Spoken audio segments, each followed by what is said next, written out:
Hi everybody, I'm Joe from hometownweather.net. As of Friday, November 30th, the end of the hurricane season for 2012 will come upon us. We had 19 named storms, only 2 of which we're really going to remember. One we're going to really remember. Okay, there was Isaac and Sandy. Sandy is the one that's going to go down in history, and it's going to be remembered by many people for a very, very long time. Sandy was a unique system in the fact that you can see how it came up through the Caribbean here. As it came up through here, it was fully tropical. Okay, down in this area when it started getting past Florida, it started to get some tropical characteristics in the center and characteristics of non-tropical around the outer bands, or the outer part of the storm, which is very unusual. And it started to make a transition to extratropical, but it still maintained its core, which just normally doesn't happen. And folks, this thing traveled right up through here at probably the warmest waters that it possibly could along the Gulf Stream. When it got up into this area right around here, okay, just off the Carolinas and off to the east of there, that's when things start to get interesting. We had a high pressure ridge to the north, a jet stream coming down just to the south of New Jersey.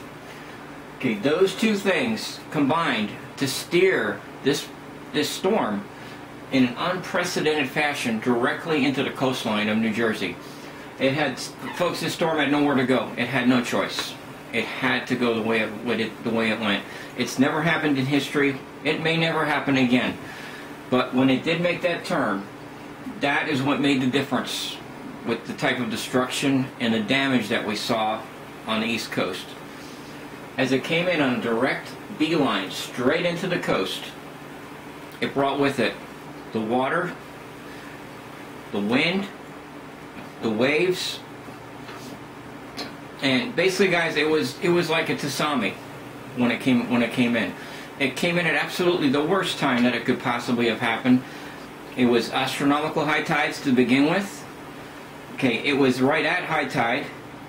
That combined with the storm surge created on a scale of 0 to 6 a 5.8 destruction level for a tidal surge. It was immense. And it happened all the way entire, mostly somewhat to the left, a little ways to the left, mostly to the right, all the way from around here, Atlantic City, all the way up in through New York City and beyond. Staten Island, the entire area was inundated with this wall of water. We probably will never see this again in our lifetimes, and hopefully we never do. As for the rest of the season, most of the storms either stayed out to sea, or a lot of them just dissipated. So luckily we were lucky in that retrospect. Okay, that nothing else, that we had no other bad storms. It was the only one that happened. Obviously it could have been worse, but Sandy will go down in history, and the name will be retired.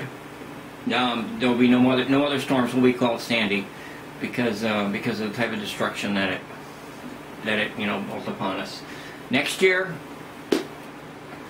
we don't have any the full predictions yet, but it's going to depend a lot on the El Nino and the La Nina, which direction that goes. This winter, we were supposed to go to an El Nino situation, which never actually happened, so that's going to affect somewhat the actual prediction for the winter forecast. Okay, so it's probably going to be a little bit warmer, not quite as cold as as the initial predictions were shown. All right, folks, that's about it. That's just a basic summary for the 2012 hurricane season, and you can relax for a while and use some of your reserves that you had, your canned goods and stuff. You can use that through the winter. If you live up in the Northeast, you may want to keep some of those reserves, because they're required for winter storms just as much as they're required here for hurricanes. Again, this is Joe from hometownweather.net. Come and visit us. We have lots of great radars and everything for the Florida and beyond through the entire United States, including New York, Massachusetts, many of the Northeast states. So come and visit us. Again, that's hometownweather.net.